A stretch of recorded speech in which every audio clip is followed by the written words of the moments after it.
দেশজুড়ে চলমান অস্থিরতার মাঝে পাকিস্তান সফর সামনে রেখে মিরপুরে স্ট্রেংথ টেস্ট দিলেন 14 ক্রিকেটার। ছিলেন অধিনায়ক নাজমুল শান্ত, মাহমুদুল্লাহ তাসকিন সহ অনেকে। টেস্টে ক্রিকেটারদের উন্নতি দেখছেন ফিজিও বাইজিদ ইসলাম। তাসকিনের পাকিস্তান সফর নির্ভর করছে অনুশীলনে স্বাচ্ছন্দ্যে বোলিং স্পেলের ওপর। সময়টা ভালো যাচ্ছে না, দেশজুড়ে অস্থিরতা, তার সাথে মিল রেখে আকাশটারও আজ মন খারাপ।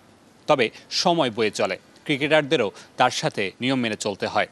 তাই তো পাকিস্তান সফরের প্রস্তুতিটা ইতিমধ্যে শুরু করে দিয়েছেন ক্রিকেটাররা। মিরপুরের হোম অফ ক্রিকেটে নিজেদের মতো করে প্রস্তুতি সেরেছেন সাত সকালে।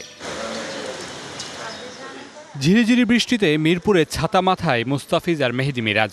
দেশের চলমান অস্থিরতার মাঝে জাতীয় দলের ক্যাম্পে হাজির তারা।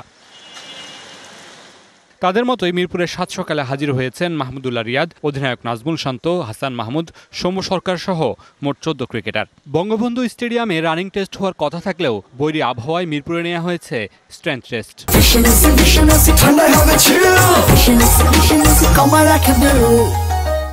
যেখানে ক্রিকেটারদের উন্নতি দেখেছেন ফিজিও বাইজিদ ইসলাম।